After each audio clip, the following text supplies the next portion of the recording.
watching UNO with Dr. Ambrish Saxena. Hello students, today is Friday 29th of November 2019.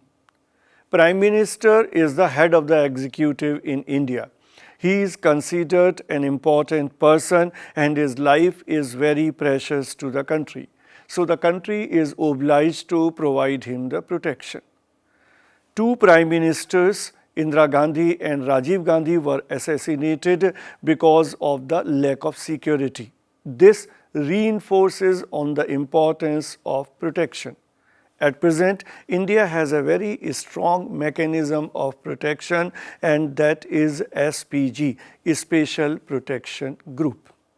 This SPG Act was made in the year 1988 in the wake of the assassination of Prime Minister Indira Gandhi, who was killed by her own security personnel in her official residence in 1984 in New Delhi.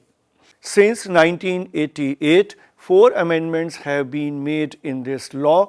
These amendments are focused mainly on 4 broad areas. 1. The coverage of former Prime Minister. 2. Coverage to be given to the family members of former Prime Minister. 3. The period of coverage. And 4th, the periodic review of the protection. Coming back to 1988, when this law was mooted for the first time, after that the assassination of Rajiv Gandhi happened, after he had demoted the office of the Prime Minister. So a need was felt to bring an amendment in 1991 to cover the protection to the former Prime Ministers as also the family members of former Prime Ministers, and a period was decided for this purpose, that was 5 years. The whole proposal was mooted by the then Home Minister S.B. Chauhan in Lok Sabha, and he explained that this protection is to be given for 5 years, after which if further there is a threat, then this protection cover can be transferred from SPG to a non-SPG security agency. Another amendment happened in the year 1994 when this period of protection was extended from 5 years to 10 years. In 1999, another amendment was made wherein the periodic review clause was added, that after 10 years the periodic review will also happen. Again in 2003 an amendment was brought, and this reduced the period of protection from 10 years to 1 year, though periodic review provision remained there. Now coming to the amendment that has been brought in the SPG Act this week only. The Parliament has passed this amendment, and as per this amendment, the period of protection which was reduced to 1 year, it has been increased to 5 years. But the periodic review clause has been taken away from the Act, though in the amendment of 99 and 2003, the periodic review clause was there.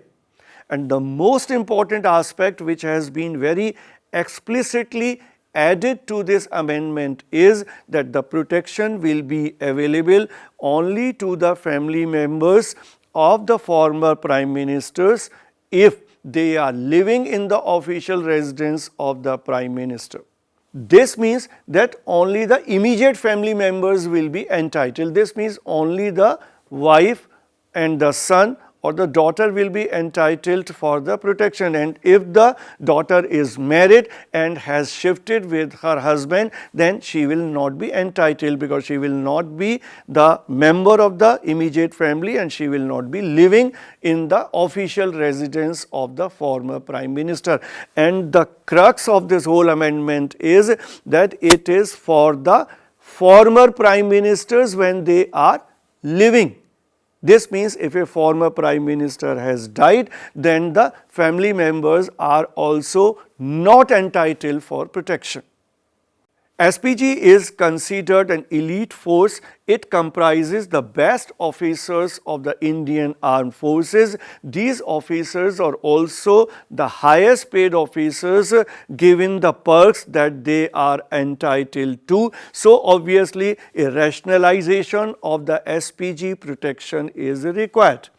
And bringing an amendment with a political intent or opposing to the amendment with a personal motive should be avoided in such a case. Now, moving on to another story, this is about diplomacy. Diplomacy plays a crucial role in international relations, and countries of the developed world, they keep on opening their diplomatic missions in different parts of the world to increase their influence. And as per the latest data, China has overtaken all other countries as far as opening diplomatic missions is concerned. According to the Diplomacy Index released by Lowe's Institute of Australia, China has 169 diplomatic missions, 96 consulate or consulate general offices, 8 permanent missions and 3 other representatives. And let me tell you here the difference between the embassy and the consulate offices. Embassies are basically the front-line diplomatic missions which are set up in a national capital, and consulate offices look after a lot of other things and particularly the trade. China has also opened up many embassies in African countries or the Latin American countries like Burkina Faso, El Salvador, Gambia, etc. Why? Because these are the countries where Taipei or Taiwan had already set up their diplomatic missions. So, there is a rivalry of China with Taipei, and that is how it is doing this all. While China is constantly trying to increase its diplomatic presence, the diplomatic missions of United States are either stagnant or they are reduced in number. Like if we take the recent example wherein the US was involved in a tussle with Russia, and then both the countries continuously downgraded their diplomatic staff. As per a report by Bloomberg, India has 945 Indian Foreign Services officer posted in the diplomatic missions.